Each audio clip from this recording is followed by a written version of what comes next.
चन्नपटना के ज़िमनी इंतखाबात। मैसूर के एमएलए तनवीर सेठ, केपीसीसी के वाइस प्रेसिडेंट मोहम्मद उबैदुल्ला शरीफ ने चन्नपटना की इंतखाबी मुहिम में हिस्सा लिया। तनवीर सेठ और मोहम्मद उबैदुल्ला शरीफ ने चन्नपटना के वोटरों से अपील की कि वो कांग्रेस के उम्मीदवार सीपी योगेश्वर को भारी अक्सरियत के साथ कामयाब बनाएं, किसी दूसरी पार्टी के बहकावे में न आएं।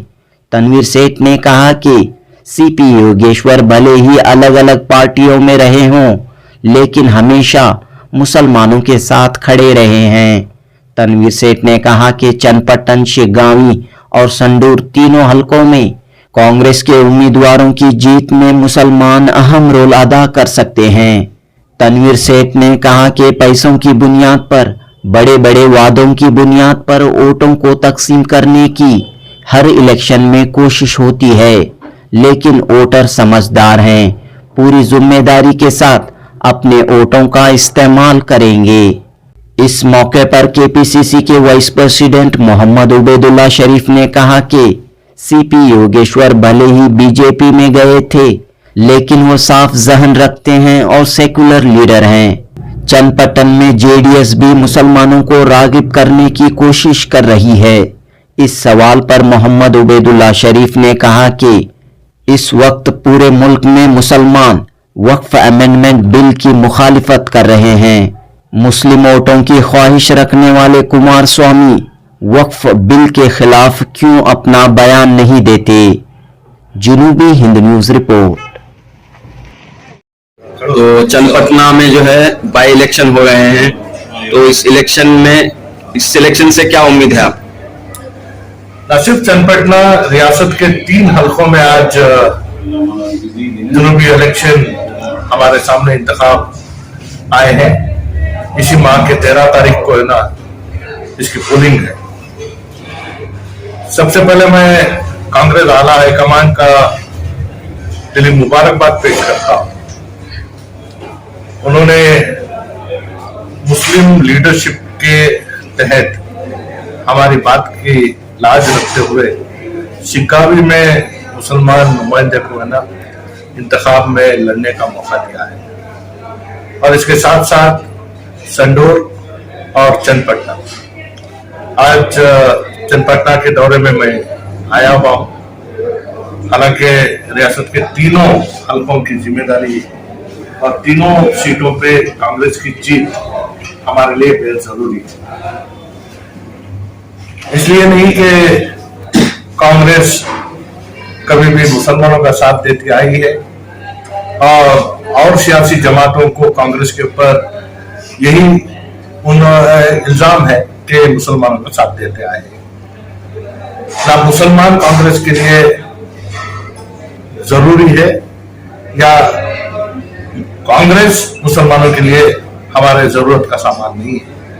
लेकिन दस्तूर आइन में हमारे हुकूकों की कदर कौन करता है, उसका साथ देना हमारे लिए लाजमी है।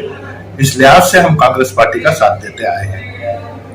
जहां तक के चन्नपटना की बात है, इससे पहले के इंतखाबात में जब इकबाल हुसैन को रामनगर से इंतखाब में लड़ने का मौका दिया गया था, तो हमें चन्नपटना की सीट में किसी बेहतर जहन रखने वाले को साथ देना हमारे लिए लाजमी था। इस लिहाज से उस वक्त बीजेपी के नुमाइंदे योगेश्वर को हराकर कुमार स्वामी को जिताने का काम भी उस वक्त भी मुसलमान ने किया था।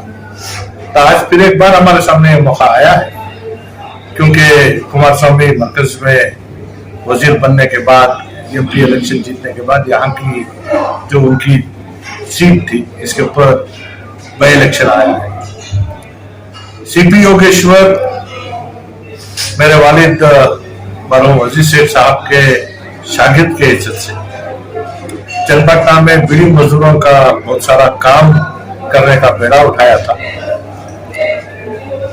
एक बार इंडिपेंडेंट जीतकर, फिर एक बार कांग्रेस से जीतकर, उसके बाद यहाँ मुकामी तौर से जो उनके ऊपर दबाव था, इससे ना सियासी हेरफेर जो हुई थी, उसके बावजूद मुसलमानों के साथ अच्छे ताल्लुकात वो शुरू से भी रखते आए हैं। तो आज हमारे लिए जरूरी है कि जबकि बीजेपी और जेडीएस ये और पी टीम एक होकर हमारे सामने आई है। कांग्रेस अपने वादे के मुताबिक जो 5 गारंटी हमने जारी किया है, और दूसरा माहौल हमारे सामने इस कदर का है कि हमें इख्तिदार से ज्यादा अमन परस्त के लिए वोट डालना है। तो इस लिहाज से मेरी अपील है कि किसी के कहने पर या किसी के बहकाव में आकर अपना वोट जाया ना करें। आप जब अपना वोट चलाने जा रहे हैं, ये अल्लाह के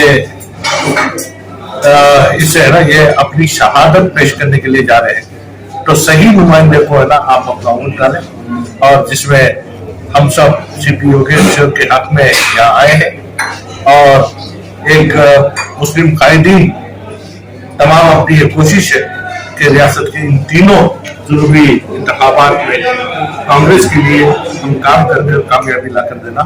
हम देख रहे हैं कि चन्नपटना में जेडीएस बीजेपी का इत्तेहाद एक जानिब, तो दूसरी तरफ एसडीपीआई और चंद आजाद उम्मीदवार भी हैं, तो यहाँ पर सेकुलर वोट तकसीम होने के पूरे खदशात हैं, पूरे अंदाजे हैं, तो आप क्या करें?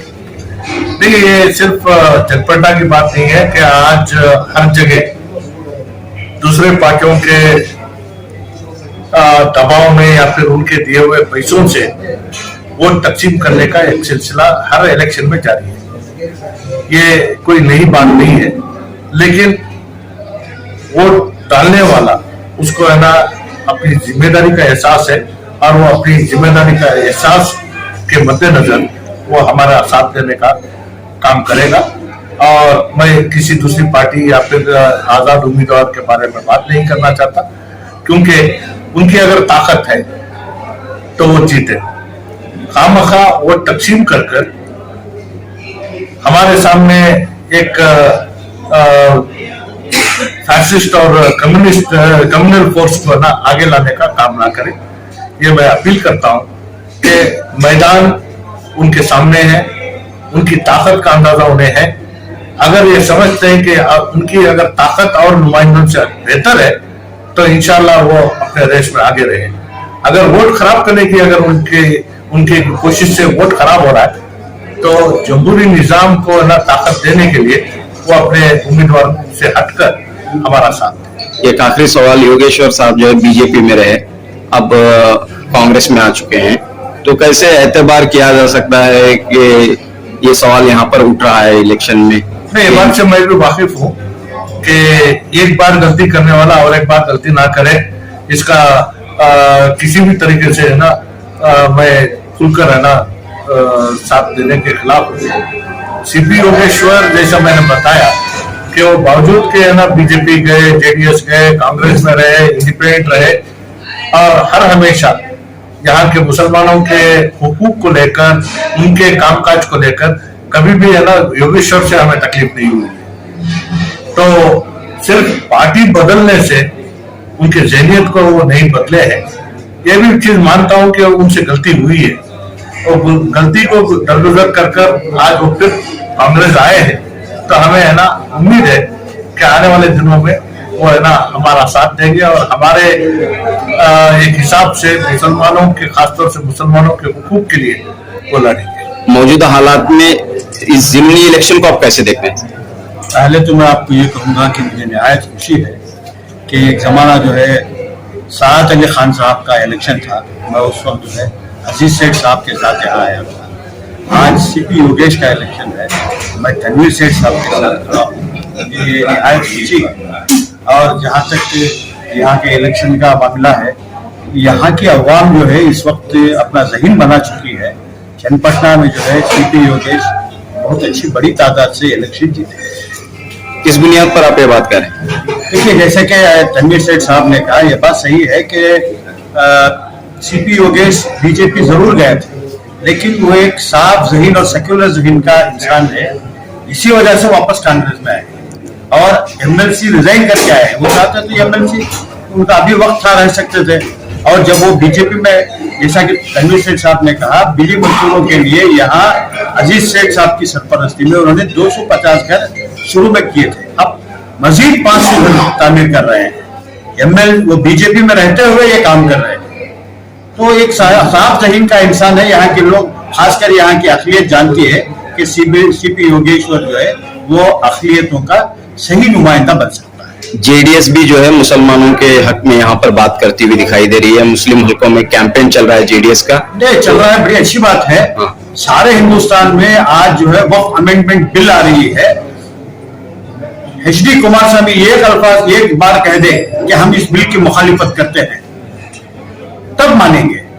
आज वो बीजेपी के साथ मिलकर जो है हमारे खबरस्तानों पे, हमारी दरगाहों पे, हमारे मसाजिद पे, हमारी मस्जिदों पे डाका डालने की कोशिश कर रही है वो पार्टी, और उनका साथ दे रहे हैं। वो कैसे अखिलियती नुमाइंदे और अखिलियत कैसे उनको वोट दे सकता है? तो एसडीपीआई और भी आजाद उम्मीदवार भी यहाँ पर कंटेस्ट कर रहे हैं, और ये बात कही जा रही है कि मुसलमान जो है किसी भी उम्मीदवार की जीत में अहम रोल अदा कर सकते हैं, लेकिन अगर वोट तकसीम हो जाए तो मुसलमानों के वोटों की अहमियत भी नहीं रहेगी। देखिए, चन्नपट्टन का मुसलमान जो है बहुत अक्लमंद है। उसको मालूम है किसको वोट देना है। वो किसी भी ऐसे उम्मीदवार को वोट देकर अपना वोट जाया नहीं करेंगे। जहां तक मुझे मालूम है, जो मुसलमान यहाँ का जेडीएस को वोट नहीं देता, वो किसी और पार्टी को कहां से नुमाइंदों को देगा? वो कांग्रेस को ही वोट देगा इंशाल्लाह। शुक्रिया।